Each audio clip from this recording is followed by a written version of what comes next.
ಇದೇ ಡಿ.ಕೆ. ಶಿವಕುಮಾರ್ ಅವರ ಲೆಟರ್ ಬಗ್ಗೆ ಈಗ ಪ್ರಿಯಾಂಕ್ ಖರ್ಗೆ ಕೂಡ ಮಾತನಾಡಿದ್ದಾರೆ. ವರ್ಗಾವಣೆ ವಿಚಾರದಲ್ಲಿ ಡಿ.ಸಿ.ಎಂ ಡಿ.ಕೆ. ಪತ್ರವನ್ನ ಏನು ಬರೆದಿದ್ದಾರಲ್ಲ, ಈ ವಿಚಾರಕ್ಕೆ ಸಂಬಂಧಪಟ್ಟಂತೆ ಮಾತಾಡಿರುವಂತಹ ಪ್ರಿಯಾಂಕ್ ಖರ್ಗೆ ನನ್ನ ಇಲಾಖೆಯಲ್ಲಿ ಯಾವುದೇ ಹಸ್ತಕ್ಷೇಪ ಆಗಿಲ್ಲ ಅಂತ ಹೇಳಿ ಸ್ಪಷ್ಟನೆ ಕೊಟ್ಟಿದ್ದಾರೆ.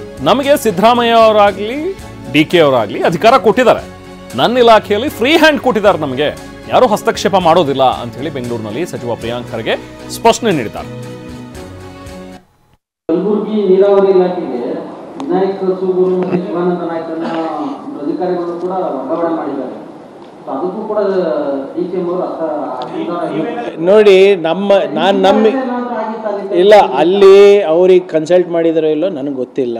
ಬಟ್ ನಮ್ಮ ಇಲಾಖೆಯಲ್ಲಿ ಸಂಪೂರ್ಣವಾದಂಥ ಸ್ವತಂತ್ರ ಮಾನ್ಯ ಮುಖ್ಯಮಂತ್ರಿಗಳು, ಮಾನ್ಯ ಉಪಮುಖ್ಯಮಂತ್ರಿಗಳು ನನಗೆ ನೀಡಿದ್ದಾರೆ. ಅದಕ್ಕೆ ನಾನು ಅವರಿಗೆ ಧನ್ಯವಾದ ಹೇಳ್ತೇನೆ. ಮೇ 9ನೇ ತಾರೀಕು ನೀರಾವರಿ ಇಲಾಖೆಯಲ್ಲಿ ಹೊರಡಿಸಿರುವಂಥ ನೇಮಕಾತಿ ಅಂದರೆ ವರ್ಗಾವಣೆ ಆದೇಶ ಹಿಂಪಡಿಬೇಕು ಅಂತ ಡಿ.ಸಿ.ಎಂ ಸಿ.ಎಸ್.ಸಿ ಪತ್ರ ಬರೆದಿದ್ದಾರೆ. ಇಲ್ಲ, ಅದು ಅವ್ರು ಡಿ.ಸಿ.ಎಂಗೆ ಸಿ.ಎಂ ಅವ್ರು ಹೇಳಿ ಮಾತಾಡ್ಕೋತಾರೆ, ತೊಗೊಳ್ಳಿ, ಅದೇನಿದೆ. ಯಾಕಂದರೆ ಅವ್ರ ಇಲಾಖೆಗೆ ಸಂಬಂಧಪಟ್ಟಿದ್ದು ನನಗೆ ಐಡಿಯಾ ಇರೋದಿಲ್ಲ ಹೆಚ್ಚು. ನಿಮ್ಮ ಪ್ರಶ್ನೆ ಏನಿತ್ತು, ನನ್ನ ಇಲಾಖೆಯಲ್ಲಿ ಹಸ್ತಕ್ಷೇಪ ಇದೆಯಾ? ನನ್ನ ಉತ್ತರ ಇಲ್ಲ.